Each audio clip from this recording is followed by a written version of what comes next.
নমস্কাৰ ছাত্ৰ ছাত্ৰীসকল, আজি আমি পঢ়িম পাঠ 5 আৰু পাঠটিৰ নাম হৈছে প্ৰাথমিক চাৰি প্ৰক্ৰিয়া। এই প্ৰাথমিক চাৰি প্ৰক্ৰিয়া পাঠটিৰ এইটো হৈছে ইন্ট্ৰডাকশ্যন ভিডিঅ'। আমি ইয়াত এই পাঠটিৰ প্ৰক্ৰিয়া মানে কি জানিম, সৰল অংক মানে কি আৰু সৰল অংকৰ কৰাৰ নিয়মবোৰৰ বিষয়ে জানিম।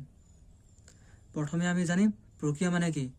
তোমালোকে যে গণিতত যিমানবোৰ অংক কৰি আহিছা, সেই অংকবোৰ কিছুমান পূৰণৰ সহায়ত কৰি আহিছা, হৰণৰ সহায়ত কৰি আহিছা, যোগৰ সহায়ত কৰি আহিছা, বিয়োগৰ সহায়ত কৰি আহিছা নাই? তেতিয়াহ'লে যোনবোৰ যোগ, বিয়োগ, পূৰণ আৰু হৰণ এই চাৰিটাক আমি গণিতত প্ৰক্ৰিয়া বুলি কওঁ। কোনকেইটাক? যোগ, বিয়োগ, পূৰণ, হৰণ। কাৰণ যোগ, বিয়োগ, পূৰণ, হৰণ নহ'লে আমি গণিতৰ কোনো অংকই সমাধান কৰিব নোৱাৰোঁ। সেইকাৰণে গণিতক এইকেইটাক প্ৰাথমিক প্ৰক্ৰিয়া বুলি কোৱা হয়। তাৰ প্ৰক্ৰিয়া কোনবোৰ তেতিয়াহ'লে? গণিতত যোগ, বিয়োগ, পূৰণ, হৰণ এইকেইটা গণিতক কি বুলি কয়? প্ৰক্ৰিয়া বুলি কয়। তাৰ মনত থাকিব, আমাৰ গণিতৰ প্ৰক্ৰিয়া কেইটা আছে? চাৰিটা আছে। এইকেইটা হৈছে যোগ, বিয়োগ, পূৰণ আৰু হৰণ। এইকেইটা হৈছে গণিতত প্ৰক্ৰিয়া। এই একোটা যোগক এটা প্ৰক্ৰিয়া বুলি কয়, বিয়োগক এটা প্ৰক্ৰিয়া বুলি কয়, পূৰণক এটা প্ৰক্ৰিয়া কয়, হৰণক এটা প্ৰক্ৰিয়া কয়। এইকেইটাক আমি গণিতত প্ৰক্ৰিয়া বুলি কওঁ। নেক্সট তেতিয়াহ'লে আমি সৰল অংকৰ বিষয়ে শিকিম। সৰল অংক মানেনো কি? সৰল অংক চোৱা, তোমালোকক যদি এটা অংক দিয়া থাকে, সেই অংকটো যদি এটাতকৈ বেছি প্ৰক্ৰিয়া জড়িত হৈ থাকে, যিকোনো এটাত যদি এটাতকৈ বেছি প্ৰক্ৰিয়া জড়িত হৈ থাকে, তেনেকুৱা অংকবোৰক আমি সৰল অংক বুলি কওঁ। মানে ধৰচোন তোমালোকক এটা অংক দিয়া আছে 2 পূৰণ 3 যোগ 1 বিয়োগ 4, এইটো এটা অংক। এই অংকটোত চোৱা এটাতকৈ বেছি প্ৰক্ৰিয়া জড়িত হৈ আছে নাই? মানে প্ৰক্ৰিয়া কোনবোৰ আছিলে? যোগ, বিয়োগ, পূৰণ আৰু হৰণ এইকেইটা প্ৰক্ৰিয়া হয় নাই? তেনেহ'লে চোৱা পূৰণ এটা প্ৰক্ৰিয়া। এই পূৰণ প্ৰক্ৰিয়াটোৰ বাহিৰে এই অংকটোত যোগটো আছে, বিয়োগটো আছে নাই? যোগ প্ৰক্ৰিয়াটো আছে, বিয়োগ প্ৰক্ৰিয়া আছে। এই পূৰণ প্ৰক্ৰিয়াটোৰ বাহিৰে এই অংকটোত যোগ প্ৰক্ৰিয়াটো আছে, বিয়োগ প্ৰক্ৰিয়াটো আছে। সেইকাৰণে আমি এই অংকটো সৰল অংক বুলি ক'ম। তোমালোকে আৰু এটা উদাহৰণ লৈ লৈছোঁ চোৱা, 2 বিয়োগ 1 পূৰণ 4 হৰণ 2 যোগ 3। এইটো এটা সৰল অংক। কাৰণ ইয়াত চোৱা এইটো বিয়োগ প্ৰক্ৰিয়াটোৰ বাহিৰে, এই বিয়োগটোৰ বাহিৰে পূৰণো আছে, হৰণো আছে, যোগো আছে নাই? তেনেহ'লে এইটো এটা সৰল অংক। যদি কোনো এটা অংকত এটাতকৈ বেছি প্ৰক্ৰিয়া জড়িত হৈ থাকে, তেনেকুৱা অংকবোৰক আমি কি বুলি কওঁ? তেতিয়াহ'লে সৰল অংক। চোৱা এইটো এটা কেলৈ সৰল অংক হ'ল? তেতিয়াহ'লে ইয়াত এই বিয়োগ প্ৰক্ৰিয়াটোৰ বাহিৰে বা এই পূৰণ প্ৰক্ৰিয়াটোৰ বাহিৰে, এই পূৰণ চিনটোৰ বাহিৰে ইয়াত বিয়োগ চিনটো আছে, হৰণ চিনটো আছে, যোগ চিনটো আছে। সেইকাৰণে এইটো এটা প্ৰক্ৰিয়া। মনত থাকিব। আৰু এটা উদাহৰণ লৈছে চোৱা, 3 বিয়োগ 1 যোগ 4 যোগ 3 বিয়োগ 2। এইটো এটা অংক। এই অংকটো সৰল অংক হয় নহয় চাবলৈ কি কৰিম? চোৱা এই বিয়োগ প্ৰক্ৰিয়া আছে নাই চাম। ইয়াত প্ৰক্ৰিয়া কেইটা আছে চাম। মানে প্ৰক্ৰিয়া চোৱা এই বিয়োগ প্ৰক্ৰিয়াটোৰ বাহিৰে ইয়াত যোগ প্ৰক্ৰিয়াটো আছে। সেইকাৰণে এইটো এটা সৰল অংক। মনত থাকিব, সৰল অংক হ'বলৈ হ'লে কি? এটাতকৈ বেছি প্ৰক্ৰিয়া থাকিব লাগিব। মানে এটা অংকত এটাতকৈ বেছি প্ৰক্ৰিয়া জড়িত হৈ থকা অংকবোৰকে আমি সৰল অংক বুলি কওঁ।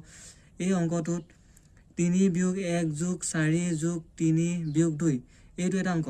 এই অংকটোত এই বিয়োগ প্ৰক্ৰিয়াটোৰ বাহিৰে ইয়াৰ যোগ প্ৰক্ৰিয়াটো আছে, এই যোগ প্ৰক্ৰিয়াটো আছে। সেইকাৰণে এইটো এটা সৰল অংক। এতিয়া সৰল অংকবোৰ কি থাকে? এটাতকৈ বেছি থকা প্ৰক্ৰিয়াবোৰকে, মানে যিবোৰ অংকত এটাতকৈ বেছি প্ৰক্ৰিয়া জড়িত হৈ থাকিব, তেনেকুৱা অংকবোৰকে আমি কি অংক বুলি কওঁ? তেতিয়াহ'লে সৰল অংক। এইটো এটা সৰল অংক, এইটো এটা সৰল অংক, এইটো এটা সৰল অংক। মানে ধৰচোন যে যোগ চিনটোৰ বাহিৰে, এই যোগ প্ৰক্ৰিয়া থকাৰ বাহিৰেও এটা অংকত পূৰণো থাকিব পাৰে, হৰণো থাকিব পাৰে, বিয়োগো থাকিব পাৰে। তেনেকুৱা অংকবোৰ আমি কি বুলি ক'ম? সৰল অংক বুলি ক'ম। নেক্সট, সৰল অংকবোৰ সমাধান কৰাৰ কিছুমান নিয়ম। চোৱা সৰল অংকবোৰ সমাধান কৰাৰ কিছুমান নিয়ম আছে।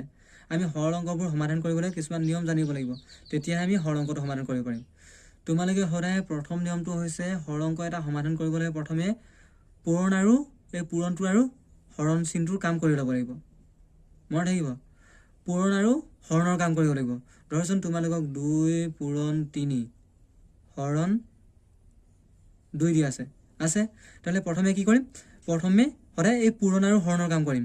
পূৰণৰ হৰণ কাম কৰাৰ আগতে প্ৰথমে চাব লাগিব যে এই পূৰণ চিনটো আগত আছে নে হৰণ চিনটো আগত আছে। যোনটো চিন, এই পূৰণ চিনটো যদি আগত থাকে, এই পূৰণৰ কামটো আগত কৰিম। যদি হৰণ চিনটো আগত থাকে, হৰণৰ কাম আগত কৰিম। তেতিয়াহ'লে এইটো এটা সৰল অংক। ইয়াত পূৰণৰ বাহিৰে পূৰণ প্ৰক্ৰিয়াটোৰ বাহিৰে হৰণ প্ৰক্ৰিয়াটো আছে, সেইকাৰণে এইটো সৰল অংক। এই সৰল অংকটো চোৱা, এই সৰল অংকটো সমাধান কৰিবৰ কাৰণে আমি প্ৰথমে কি কৰিম, চাম চিনকেইটা চাম, পূৰণটো আৰু হৰণটো আছে। এতিয়া চাম যে পূৰণটো আগত আছে নে হৰণটো আগত আছে। তেতিয়া এই পূৰণ চিনটো আগত আছে নাই, আছে। তাৰপিছতে হৰণ চিনটো আছে। সেইকাৰণে প্ৰথমে এই পূৰণৰ কাম কৰি ল'ম, পূৰণৰ কাম কৰিম, মানে 2ৰ লগত 3 পূৰণ কৰি ল'ম। 2ৰ লগত 3 পূৰণ কৰিলে কিমান হ'ব, 6 হ'ব, হ'ল। এতিয়া এই হৰণটো হৰণ চিন লিখিলোঁ, এতিয়া এই 2টো 2 ভাগে লিখিলোঁ।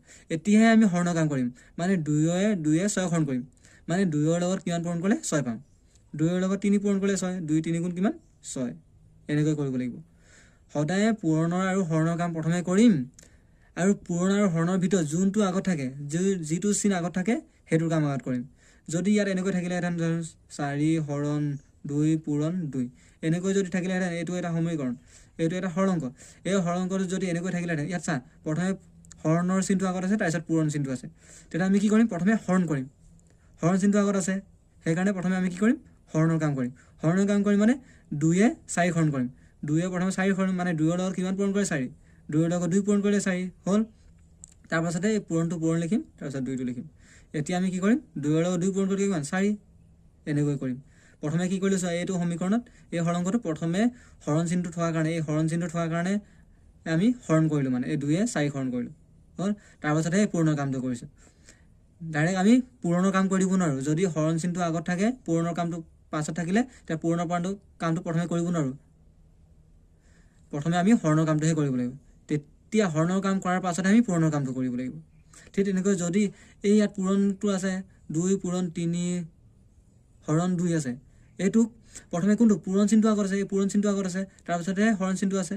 সেইকাৰণে প্ৰথমে আমি পূৰণৰ কামটো কৰি ল'ব, এই পূৰণৰ কাম, মানে 2ৰ লগত 3টো পূৰণ কৰি ল'ব লাগিব। তাৰ পাছতে পূৰণ কৰাৰ পাছতে আমি এই হৰণৰ কামটো কৰিব পাৰিম, নহ'লে আমি কৰিলে অশুদ্ধ হ'ব আমাৰ অংকবোৰ, আমি নহ'লে কৰিব নোৱাৰিম দেই, এনেকৈ অশুদ্ধ হ'ব এনেকৈ কৰিলে। হেল্ল' ছাত্ৰ ছাত্ৰীসকল, এই ভিডিঅ'টোত আমি এই সৰল অংকবোৰ সমাধান কৰিবলৈ চেষ্টা কৰিম। এই সৰল অংকবোৰ সমাধান কৰাৰ আগতেই আমি কিছুমান কনচেপ্ট ক্লিয়াৰ কৰি ল'ব লাগিব, তেতিয়াহে এই সৰল অংকবোৰ সমাধান কৰিবলৈ আমাৰ সহজ হ'ব। তেতিয়া আমি কনচেপ্টবোৰ শিকিলোঁ। কনচেপ্ট আছে যে, এই কনচেপ্টটো একেবাৰে মনত ৰাখি দিবা দেই। সদায় বিয়োগে মানে 2টা বিয়োগ চিন থাকিলে সদায় যোগ হ'ব, বিয়োগে সদায় কি যোগ, মনত থাকিব। ধৰচোন তোমালোকক এইটো এটা সংখ্যা, এইটোৱে হয় 2 এটা সংখ্যা, এই 2টোৰ আগত এটা বিয়োগ চিন আছে, আৰু বিয়োগ 3 আছে। এতিয়া বিয়োগ 2টোৰ সংখ্যাৰ আগতো বিয়োগ চিন আছে, আৰু 3 সংখ্যাটোৰ আগতো বিয়োগ চিন আছে। তেতিয়াহ'লে বিয়োগ 2 আৰু বিয়োগ 3 এইটো সমাধান কৰিব লাগে। এই অংকটো সমাধান কৰিব আমি কি কৰিম, প্ৰথমে এই বিয়োগে চিনকেইটা চাম। বিয়োগে কি হয়, প্ৰথমে এনেকৈ চাব লাগিব। বিয়োগে কি হয়, যোগ হয়। যোগ হয় মানে 2ৰ লগত 3 যোগ কৰিম, 2 আৰু 3 যোগ কৰিম। বিয়োগে কি যোগ হ'লে তেতিয়াহ'লে 2 আৰু 3 যোগ কৰিম, 2 যোগ 3 কৰাৰ পাছত কিমান পাম, 2ৰ লগত 3 যোগ কৰিলে 5 পাম, 5 পাম। এতিয়া আমি চাম যে চোৱা, তোমালোকৰ 2টোৰ আগতো বিয়োগ চিন আছে, 3টোৰ আগতো বিয়োগ চিন আছে, কিন্তু 2টোতকৈ 3টো ডাঙৰ, সেইকাৰণে 3টোৰ আগত যদি বিয়োগ চিন আছে, তেতিয়া আমি সদায় বিয়োগ চিনটো এই যোগফলটো লিখি দিব লাগিব। 5 পাইছিলোঁ নহয়, ইয়াৰ আগত বিয়োগ চিনটো লিখি দিব লাগিব, বুজি পালা। আৰু এটা অংক লৈছোঁ চোৱা, ধৰা বিয়োগ 1 বিয়োগ 2 বিয়োগ 3, এই 3টা ল'লোঁ। এইটো এটা অংক, এই অংকটো ধৰচোন সমাধান কৰিব লাগে।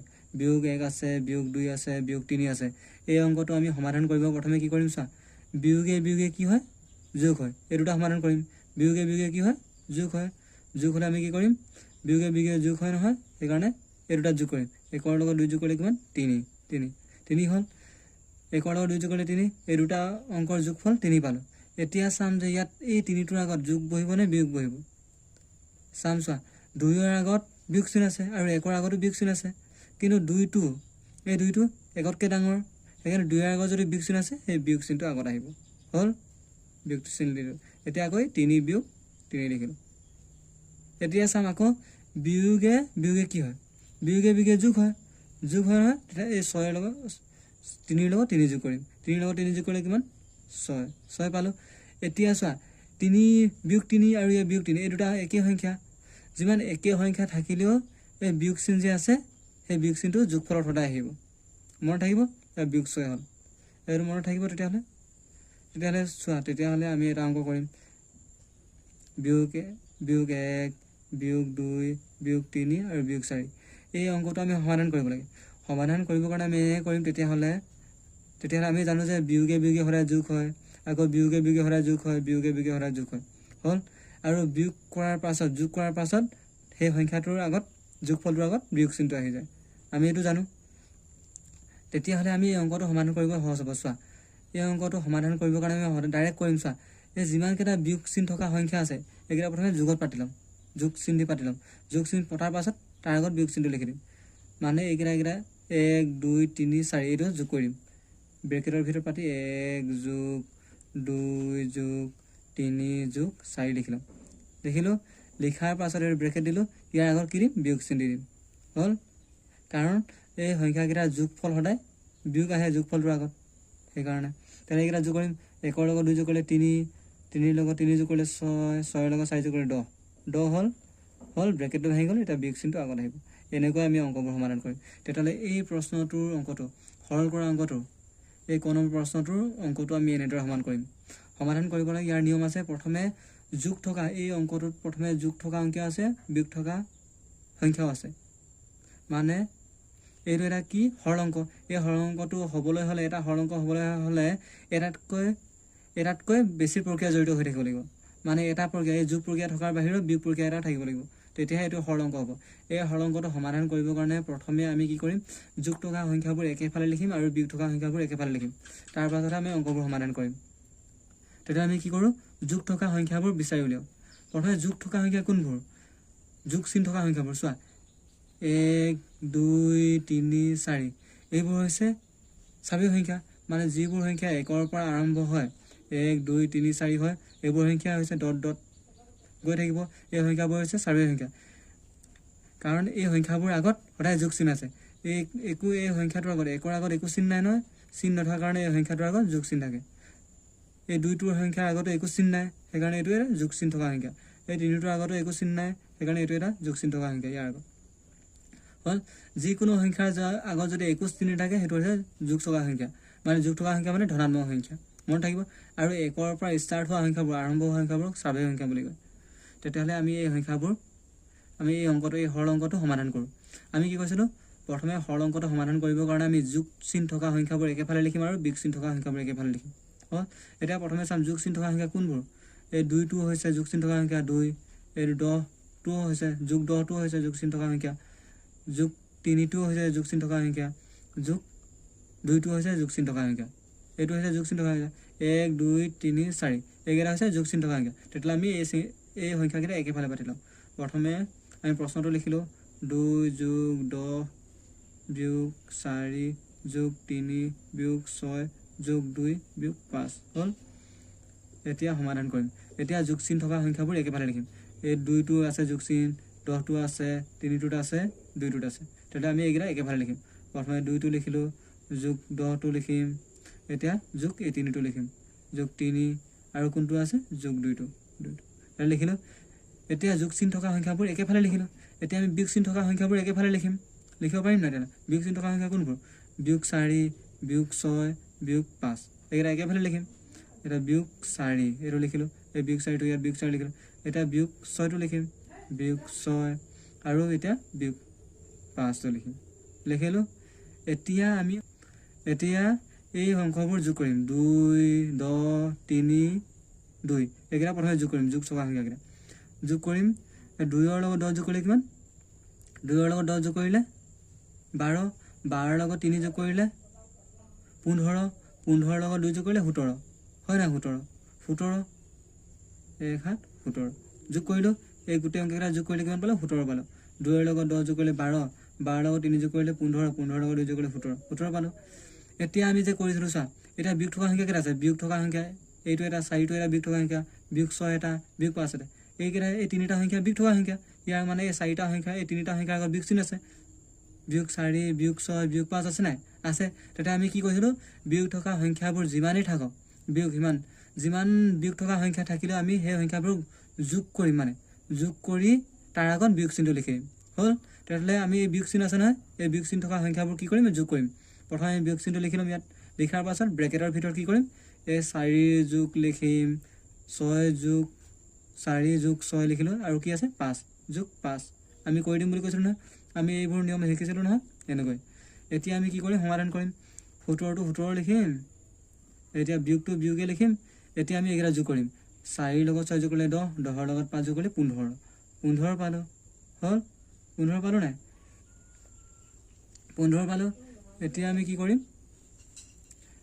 সমাধান কৰিম এতিয়া 17ৰ পৰা 15 গ'লে কিমান মানে প্ৰথমে চাম যে এই 7ৰ পৰা 5 যোগ কৰিম 7ৰ পৰা 5 গ'লে কিমান 2 7ৰ পৰা 5 গ'লে 2 1ৰ পৰা 1 গ'লে 0 0টো লিখিবলৈ আমি সমাধান কৰি অংকটো কিমান পালোঁ 2 পালোঁ বুজিলা অংকটো তেতিয়াহ'লে কেনেকৈ কৰিলোঁ আমি এনেকৈ হৰ অংকবোৰ সমাধান কৰিব লাগিব যদি কোনো এটা সংখ্যাত মানে দুটা প্ৰক্ৰিয়া জড়িত হৈ থাকে তাৰপিছত যোগ আৰু বিয়োগ প্ৰক্ৰিয়া দুটাই অকল আছে তেতিয়াহ'লে আমি অকল সংখ্যাবোৰ প্ৰথমে কেনেকৈ পাতি ল'ম যোগ থকা সংখ্যাবোৰ একেফালে পাতিম আৰু বিয়োগ থকা সংখ্যাবোৰ একেফালে পাতিম পতাৰ পাছতহে আমি অংকবোৰ সমাধান কৰিম যদি বিয়োগ থকা সংখ্যা 3 4 5টা থাকে এই সংখ্যাকেইটা সমাধান কৰিবলগীয়া হয় তেতিয়াহ'লে সেই সংখ্যাকেইটা আমি যোগ কৰিম যোগ কৰাৰ পাছত ইয়াৰ আগত আমি কি লিখিম বিয়োগ চিহ্নটো লিখি দিম এনেকৈ লিখিম চ' এই 3টা বিয়োগ 4 বিয়োগ 6 বিয়োগ 5 আছিলে নহয় এইকেইটা আমি যোগত লিখিলোঁ 4 যোগ 6 যোগ 5 লিখিলোঁ নাই লিখাৰ পাছত ইয়াৰ আগত বিয়োগ চিহ্ন দিলোঁ এইবোৰ ব্ৰেকেটৰ ভিতৰত লিখিলোঁ এইটো প্ৰথম বন্ধনী কয় তেতিয়াহ'লে এইকেইটা বন্ধনীটো ভাঙিব লাগিব নহয়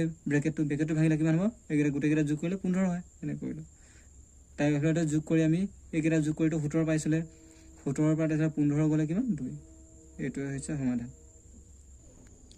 এতিয়া আমি খ নম্বৰ প্ৰশ্নটো সমাধান কৰিবলৈ চেষ্টা কৰিম প্ৰথমে তোমালোকক এটা কৰি দিছিলোঁ নহয় সেইটো এতিয়া আমি খ নম্বৰ প্ৰশ্নটো সমাধান কৰিম সমাধান লিখিলোঁ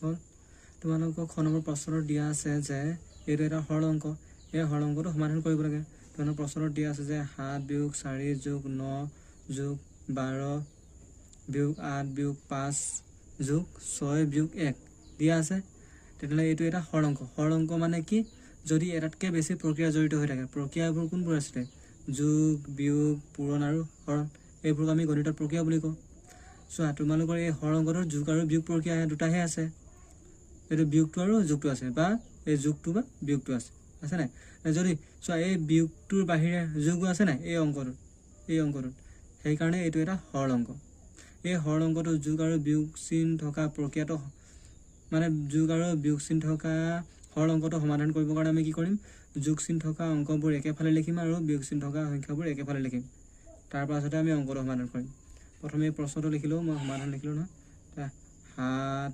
বিয়োগ 4 যোগ 9 যোগ 12 বিয়োগ 8 বিয়োগ 5 যোগ 6 বিয়োগ 1 লিখিলোঁ এতিয়া আমি কি কৰিম সমাধান কৰিম এতিয়া সমাধান কৰিব আমি কি কৰিম প্ৰথমে যোগ চিন থকা সংখ্যাবোৰ একেফালে লিখিম যোগ চিন থকা সংখ্যা কোনবোৰ এই 7ৰ আগত একো চিন নাই মানে যিকোনো সংখ্যাৰ আগত যদি একো চিন নাথাকে তাৰ আগত যোগ চিন থাকে তাৰ 7ৰ আগত একো চিন নাই মানে এই যোগ চিন থকা সংখ্যা আৰু 7টো যোগ চিন থকা সংখ্যা তাৰপিছত আৰু কি আছে 9টো আছে 9টোৰ আগত যোগ চিন থকা সংখ্যা আছে আৰু 12টো আছে 12টোৰ আগতো আছে আৰু 6টোৰ আগতো আছে তেতিয়াহ'লে এইবোৰ যোগ চিন থকা সংখ্যা এই যোগ চিন থকা সংখ্যাবোৰ আমি একেফালে পাতিম প্ৰথম পাতিলোঁ 7টো তাৰপিছত যোগ 9টো তাৰপিছত যোগ এই 12টো তাৰপিছত কি আছে যোগ 6টো আছে পাতিলোঁ এতিয়া আমি কি কৰিম যোগ চিন থকা সংখ্যাবোৰতো একেফালে পাতি ল'লোঁ এটা বিয়োগ চিন থকা সংখ্যাও আছে নহয় সেই সংখ্যাবোৰ আমি একেফালে পাতি ল'ব লাগিব ইয়াৰ পাছত যোগ চিন থকা সংখ্যাবোৰ পতাৰ পাছত বিয়োগ চিন থকা সংখ্যাবোৰ পাতিম এটা বিয়োগ চিন থকা সংখ্যা কোনবোৰ বিয়োগ 4 আছে বিয়োগ 8 আছে বিয়োগ 5 আছে আৰু বিয়োগ 1 আছে এই সংখ্যাবোৰ আমি একেফালে পাতিম প্ৰথমে এই বিয়োগ 4টোৰ পৰা পাতিম বিয়োগ 4 তাৰপিছত কি আছে বিয়োগ 8 আছে তাৰপিছত কি আছে বিয়োগ 5 আছে আৰু কি আছে লাষ্ট বিয়োগ 1 এতিয়া আমি বিয়োগ চিন থকা সংখ্যাবোৰ একেফালে পাতি ল'লোঁ আৰু যোগ চিন থকা সংখ্যাবোৰ পাতি ল'লোঁ নাই একেফালে চ' ইয়াত যিমানবোৰ যোগ চিন থকা সংখ্যা আছিলে এই সৰল অংকটোত যিমানবোৰ যোগ চিন থকা সংখ্যা আছিলে এই সংখ্যাবোৰ আমি একেফালে পাতি ল'লোঁ এইকেইটা একেফালে পাতি ল'লোঁ নাই আৰু বিয়োগ চিন থকা সংখ্যাবোৰ একেফালে পাতি ল'লোঁ চোৱা এই বিয়োগ চিন থকা সংখ্যাবোৰ যিমানবোৰ সৰল অংকত বিয়োগ চিন থকা সংখ্যা আছিলে এইবোৰ একেফালে পাতি ল'লোঁ এতিয়া আমি অংকটো সমাধান কৰিম যোগ চিন থকা সংখ্যাবোৰ আমি সমাধান কৰোঁ যোগ কৰি দিওঁ 7ৰ লগত 9 যোগ কৰিলে কিমান 16 মানে 9ৰ লগত 1 যোগ কৰিলে 10 10ৰ লগত 6 যোগ কৰিলে 16 হ'ল 16 এতিয়া আমি এই যোগটো যোগ দি দিওঁ আমি গোটেইবোৰ একেলগে যোগ কৰি দিওঁ আধা আধা কৰিম এতিয়া 12টোৰ লগত 6 যোগ কৰিম 12 লগত 6 যোগ কৰিলে কিমান মানে 2ৰ লগত 6 যোগ কৰিলে 8 হ'ল এতিয়া 1টোৰ লগত 1 যোগ কৰিবলৈ 18 12 লগত 6 যোগ কৰিলে 18 হ'ল এতিয়া আমি চোৱা এই দুটা যোগ কৰিলোঁ আৰু এই দুটা যোগ কৰিলোঁ আৰু যোগ কৰিব থাকি গ'ল এতিয়া আমি কি কৰিম চোৱা এই বিয়োগ থকা সংখ্যাবোৰ কৰিম চোৱা বিয়োগ থকা সংখ্যাবোৰ এই বিয়োগ থকা সংখ্যাবোৰ যোগ কৰিম তোমালোকক যে কৈছিলোঁ প্ৰথম অংকটোত যিমানবোৰ বিয়োগ থকা সংখ্যা থাকিলেও মানে অংক থাকিলেও সেই সংখ্যাবোৰ প্ৰথমে আমি যোগ কৰিম যোগ কৰাৰ পাছত তাৰ আগত বিয়োগ চিহ্ন দিম ধৰাচোন বিয়োগ 10 বিয়োগ 20 বিয়োগ 30 বিয়োগ 40 আছে এই সংখ্যাকেইটা সমাধান কৰিব লাগে মানে এই অংকটো সমাধান কৰিব লাগে গোটেই সংখ্যাবোৰ বিয়োগত আছে নাই বিয়োগ 10 আছে বিয়োগ 20 আছে বিয়োগ 30 আছে বিয়োগ 40 আছে এই অংকটো আমি সমাধান কৰিব লাগে এই অংকটো সমাধান কৰিবৰ কাৰণে আমি প্ৰথমে কি কৰিম যিমানবোৰ বিয়োগ চিহ্ন থকা সংখ্যা আছে মানে অংক আছে 10টো আছে 20টো আছে 30টো আছে 40টো আছে এই সংখ্যাকেইটা আমি যোগ কৰিম যোগত পাতি লওঁ যোগত পতাৰ পাছত তাৰ আগত আমি বিয়োগ চিহ্নটো দি দিম হ'ল কাৰণ সদায় বিয়োগে যোগ হয় সেইকাৰণে এতিয়া কেইটা আছে বিয়োগ চিহ্ন থকা সংখ্যা 1 2 3 4টা এইকেইটা আমি যোগত পাতি লওঁ 10 যোগ 20 যোগ 30 যোগ কি আছে 30 যোগ 40 হ'ল পাতি ল'লোঁ পতাৰ পাছত আমি কি কৰিম ব্ৰেকেটৰ ভিতৰত লিখি দিম ব্ৰেকেটৰ ভিতৰত লিখি কি কৰিম এই বিয়োগ চিহ্ন আছে নহয় সেইকাৰণে বিয়োগ চিহ্নটো আগত দি দিম কাৰণ আমি কি কৈছিলোঁ যিমানবোৰ বিয়োগ চিহ্ন থকা সংখ্যা থাকিলেও সেইবোৰ আমি যোগ চিহ্নত পাতি তাৰ আগত বিয়োগ চিহ্নটো লিখি দিম হ'ল এতিয়া আমি অংকটো সমাধান কৰিম 10ৰ লগত 20 যোগ কৰিলে 30 30ৰ লগত 30 যোগ কৰিলে 60 60ৰ লগত 40 যোগ কৰিলে 100 হ'ল 100 লিখিলোঁ 100ৰ আগত কি হ'ব এই বিয়োগ চিহ্নটো আছে না বিয়োগ লিখিব লাগিব মানে সদায় বিয়োগে যোগ হয় মনত থাকিব সেইকাৰণে আমি এনেকৈ পালোঁ মানে এনেকৈ সমাধান কৰিব লাগিব ঠিক তেনেকৈ আমি এইকেইটা অংক এনেকৈ সমাধান কৰোঁ ইয়াত কেইটা বিয়োগ থকা সংখ্যা আছে বিয়োগ 4 আছে বিয়োগ 8 আছে বিয়োগ 5 আছে বিয়োগ 1 আছে ইয়াত 4টা বিয়োগ থকা সংখ্যা আছে 1 2 3 4 তাহলে এই 4টা অংককো যোগ কৰিম যোগ কৰি তাৰ আগত আমি বিয়োগ চিহ্নটো লিখি দিম এতিয়া প্ৰথমে বিয়োগ চিহ্নটো লিখিলোঁ ইয়াত বিয়োগ চিহ্নটো লিখি এই অংককেইটা যোগ কৰি দিম 4 যোগ 8 যোগ 5 যোগ 1 এনেকৈ কৰিম ব্ৰেকেটৰ ভিতৰত লিখিব লাগিব ব্ৰেকেট 4 যোগ 8 যোগ 5 যোগ আৰু 1 হ'ল এতিয়া আমি অংকটো সমাধান কৰিম এতিয়া এইটো সমাধান কৰি যোগকেইটা যোগ কৰিম 6ৰ লগত 8 যোগ কৰিলে কিমান 14ৰ কিমান 4 1 হাতত থাকিলে 1ৰ লগত 1 যোগ কৰিলে 2 1 3 1 হাতত আছিলে নহয় এতিয়া বিয়োগটো বিয়োগ লিখিলোঁ এতিয়া এই সংখ্যাবোৰ যোগ কৰি দিম যোগ কৰিলে ব্ৰেকেটটো আঁতৰি যাব 4ৰ লগত 8 যোগ কৰিলে 12ৰ লগত 5 যোগ কৰিলে কিমান 17ৰ লগত 1 যোগ কৰিলে 18 হ'ল 18 এতিয়া আমি 37ৰ পৰা 18 বিয়োগ কৰিম হ'ল 4ৰ পৰা 8 বিয়োগ হৈ জানো প্ৰথমে এই 4টোৱে একক স্থানত থকা মানে প্ৰথম স্থানত থকা আৰু প্ৰথম স্থানত থকা সংখ্যাটোৱে বিয়োগ কৰিবা 4য়ে 8ক বিয়োগ কৰিবা 8য়ে 4 বিয়োগ নকৰে 4য়ে 8ক বিয়োগ কৰে 4ৰ পৰা 8 গ'লে কিমান 4ৰ পৰা 8 নাযায় সেইকাৰণে 3ৰ পৰা আমি 1 ধৰাম 3ৰ পৰা 1 ধৰালে কিমান হ'ব ইয়াত 14 হৈ যাব 14ৰ পৰা 8 গ'লে কিমান হয় 6 এতিয়া ইয়াত কিমান থাকিলে 3ৰ পৰা 1 দিলোঁ ইয়াত 2 থাকিলে 2ৰ পৰা 1 গ'লে 1 16 ইয়াৰ সমাধান কিমান পালোঁ 16 পালোঁ এনেকৈ আমি অংকবোৰ সমাধান কৰিব লাগিব নমস্কাৰ ছাত্ৰ ছাত্ৰীসকল যোৱাকালি আমি সৰল অংক সমাধান কৰিলোঁ অকল যোগ আৰু বিয়োগ প্ৰক্ৰিয়া থকা আজি আমি কৰিম গ নম্বৰ প্ৰশ্নটো ইয়াত গোটেইকেইটা প্ৰক্ৰিয়া জড়িত হৈ আছে হৰণ পূৰণ যোগ বিয়োগ এই গোটেইকেইটা প্ৰক্ৰিয়া জড়িত হৈ আছে এনেকুৱা গোটেইকেইটা প্ৰক্ৰিয়া যেতিয়া জড়িত হৈ থাকে তেতিয়াহ'লে আমি পূৰণ আৰু হৰণৰ কাম আগত কৰিম তাৰ পাছতহে আমি যোগ আৰু বিয়োগৰ কাম কৰিম আৰু পূৰণ আৰু হৰণৰ কাম আগত কৰাৰ লগতে আমি এটা কথা জানিব লাগিব যে যদি পূৰণ চিহ্নটো আগত থাকে তাৰ কাম আগত কৰিম যদি হৰণ চিহ্নটো আগত থাকে তাৰ কাম আগত কৰিম হ'ল এইটো এটা প্ৰশ্ন এই প্ৰশ্নটো আমি সমাধান লিখিলোঁ এই সমাধান লিখিলোঁ চোৱা 63 হৰণ 9 পূৰণ 4 যোগ 5 বিয়োগ 18 পূৰণ 5 হৰণ 10 বিয়োগ 10 হৈ আছে তেতিয়াহ'লে এইটো অংক আমি সমাধান কৰিম চোৱা এইটোত হৰণ পূৰণ আছে এইডোখৰ পাতত 63 হৰণ 9 পূৰণ 4 আছে এইডোখৰ আছে নাই তেতিয়াহ'লে আমি প্ৰথমে এই অংকটোৰ যিমানবোৰ পূৰণ হৰণ থকা সংখ্যা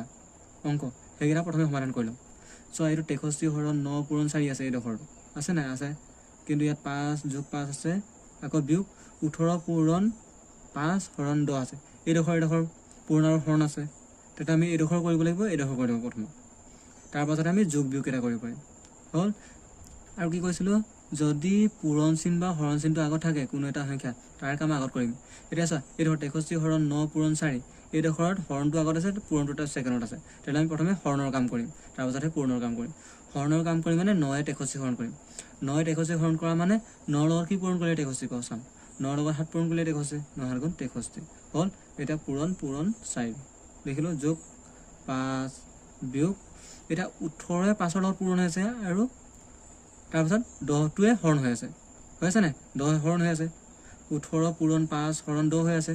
মানে প্ৰথমে আমি পূৰণৰ কাম কৰিম, তাৰপিছত হৰণৰ কাম কৰিম। এইডোখৰ কিন্তু প্ৰথমে হৰণটো আছিলে, হৰণৰ কাম কৰিলোঁ, ইয়াত ছেকেণ্ডত পূৰণটো আছে, সেইকাৰণে পাছত কৰিম, ছেকেণ্ডত কৰিম, এইডোখৰ ৰাখি দিলোঁ এনেকৈ। কিন্তু ইয়াত পূৰণটো আগত আছে, তাৰপিছত হৰণটো আছে, সেইকাৰণে আমি প্ৰথমে পূৰণৰ কাম কৰিম। 5ৰ লগত 18 পূৰণ কৰিম, 5 18 90 হয়। কিন্তু চোৱা, 5এ 8ক পূৰণ কৰিবা, 5 7 গুণ 40ৰ 0, 4 7 থাকিলে 5 গুণ 5, 5ৰ লগত 4 যোগ কৰিলে 9 90। এতিয়া হৰণটো হৰণ লিখা 10 হ'ল, বিয়োগ 10 হ'ল। এতিয়া আমি কি কৰিম, কিছুমান পূৰণ আৰু হৰণৰ কাম কৰা শেষ হ'ল, কিন্তু আৰু থাকি গ'ল, ইয়াত পূৰণৰ কামো আছে, আকৌ হৰণৰ কাম আছেনে? আছে। এইকেইটা শেষ কৰিব লাগিব, তাৰ পাছতহে আমি যোগ বিয়োগৰ কাম কৰিম।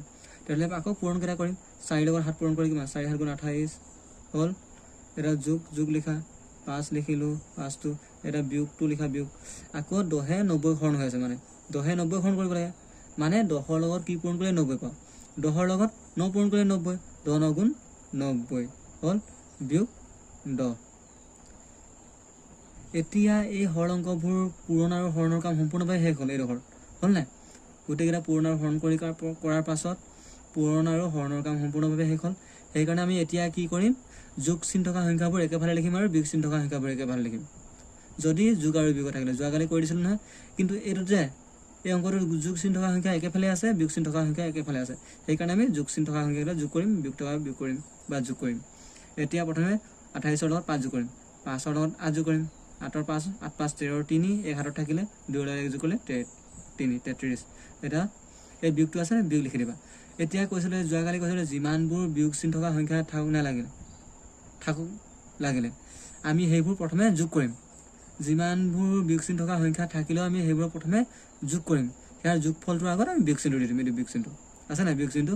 এই দুটা সংখ্যা যোগ কৰি দিম, ব্ৰেকেটৰ ভিতৰত লিখি দিম 9 যোগ 10 হ'ল।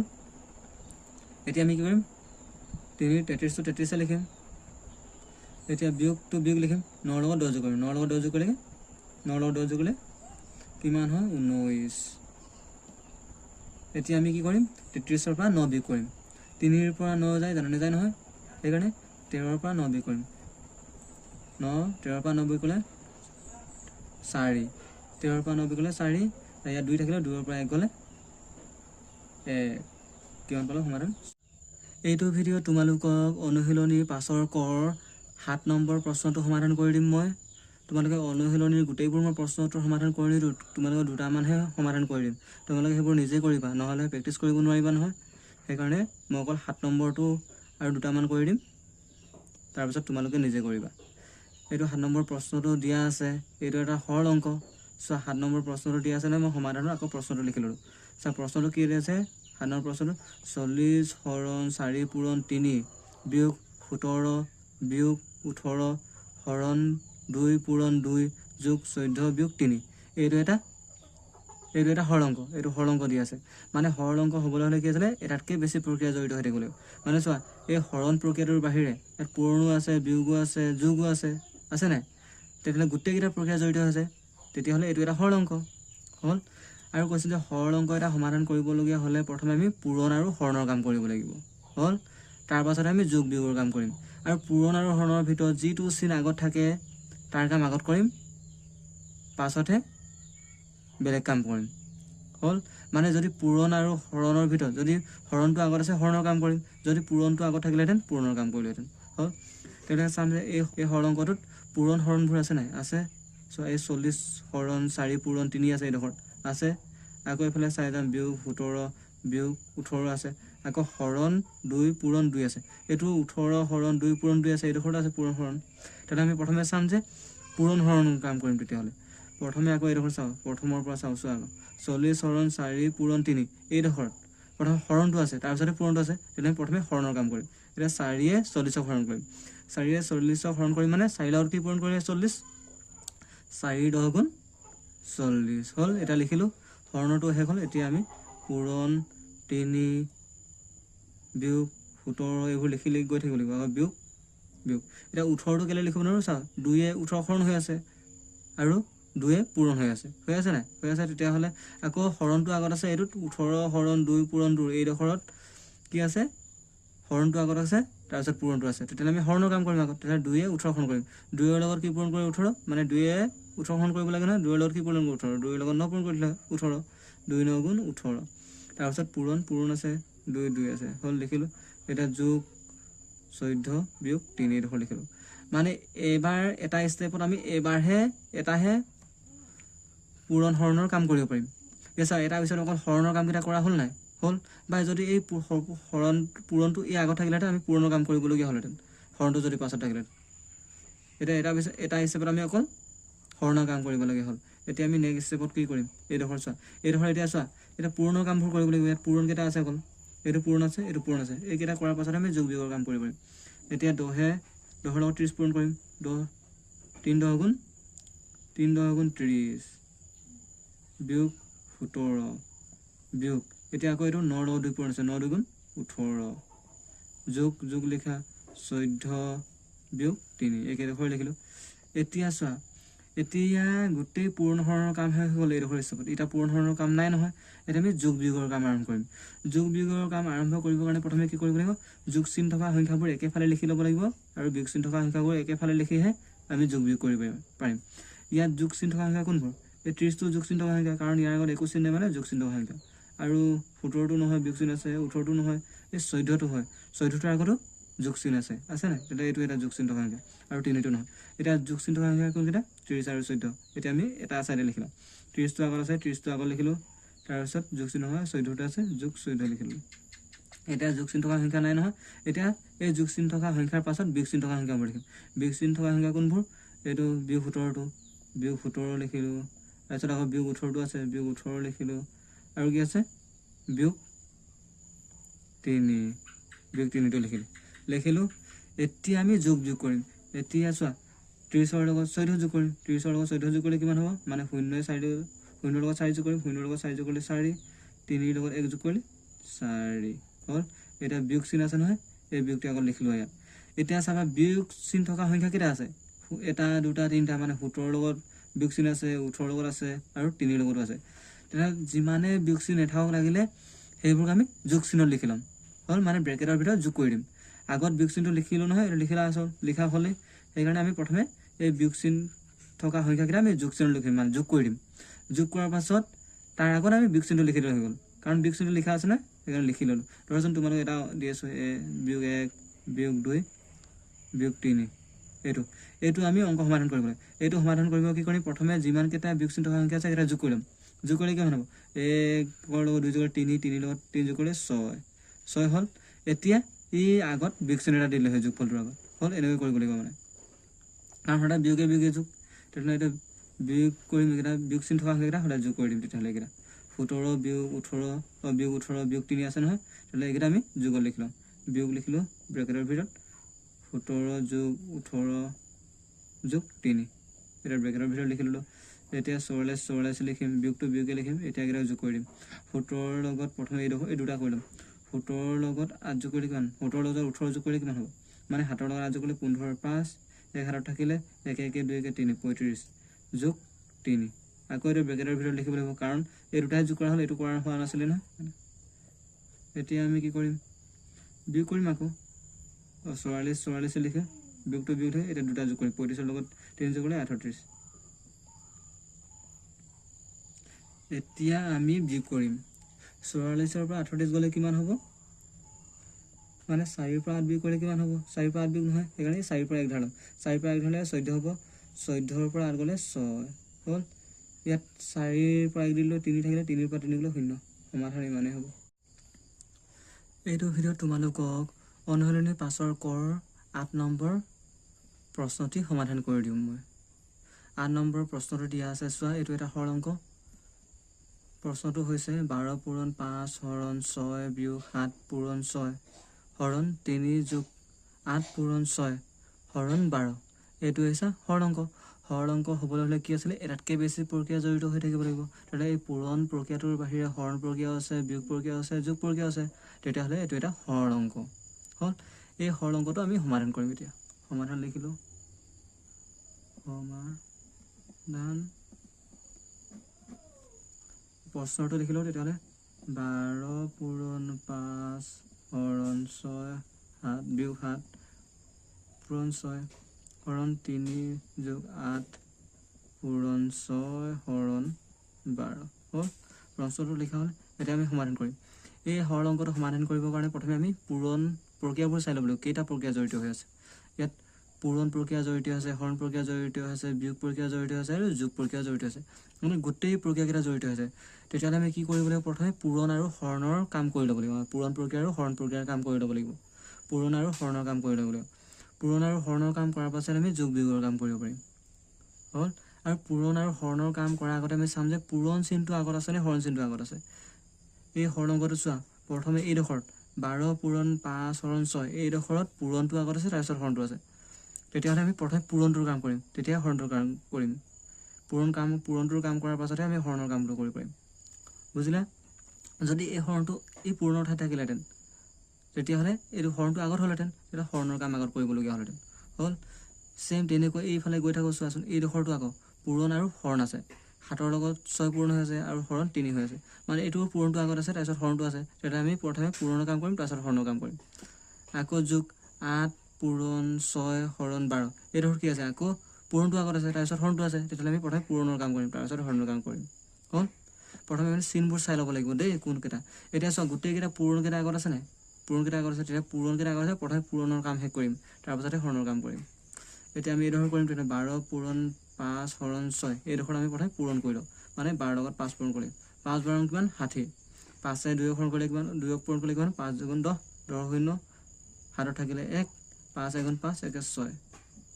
5 12 60। পূৰণটো শেষ হ'ল। এতিয়া হৰণটো হৰণ ভাগে লিখা, 6টো 6 ভাগে লিখা, বিয়োগটো বিয়োগ ভাগে লিখা।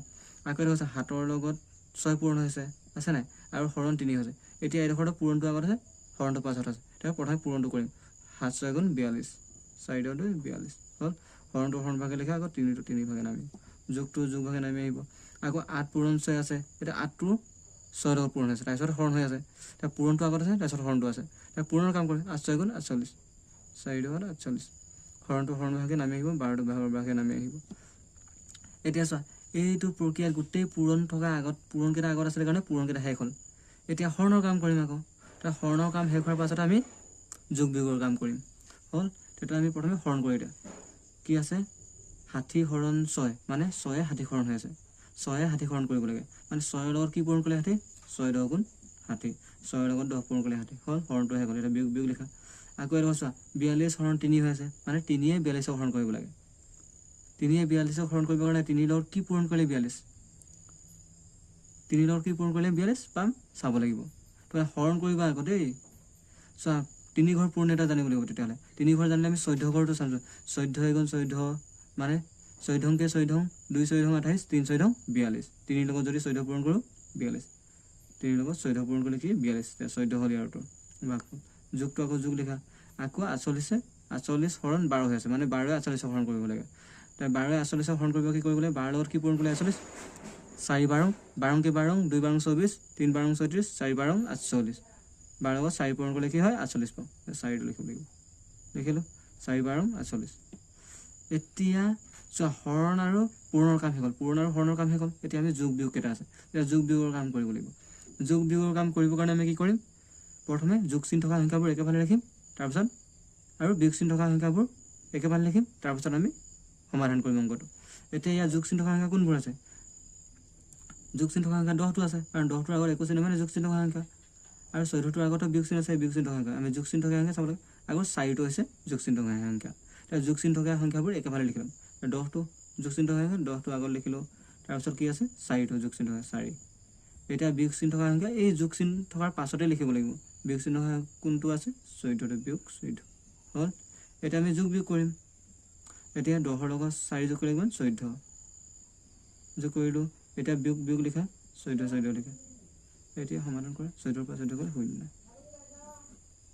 এইটো ভিডিঅ'ত তোমালোকক অনুশীলনী 5ৰ 12 নম্বৰ প্ৰশ্নটো সমাধান কৰি দিম মই 12 নম্বৰ প্ৰশ্নটো দিয়া আছে 50 বিয়োগ 6 পূৰণ 7 বিয়োগ 8 পূৰণ 4 হৰণ 2 যোগ 3 পূৰণ 6 বিয়োগ 5 পূৰণ 9 হৰণ 15 দিয়া আছে এইটো এটা হৈছে সৰল অংক তেতিয়াহ'লে মই এইটো অংকটো সমাধানত লিখিলোঁ প্ৰথম সমাধান লিখা আছে মই সমাধানৰ প্ৰশ্ন পাতিলোঁ 50 বিয়োগ 6 পূৰণ 7 বিয়োগ 8 পূৰণ 4 হৰণ 2 যোগ 3 পূৰণ 6 বিয়োগ 5 পূৰণ 9 হৰণ 15 দিয়া আছে એટલે এইটো আমি সমাধান কৰিব লাগিব এই অংকটো সমাধান কৰিবৰ কাৰণে প্ৰথমে আমি পূৰণ হৰণৰ কামবোৰ কৰিব লাগিব কাৰণ ইয়াত এই হৰল অংকটো গোটেই যোগ বিয়োগ পূৰণ হৰণ গোটেইকেইটা প্ৰক্ৰিয়া জড়িত হৈ আছে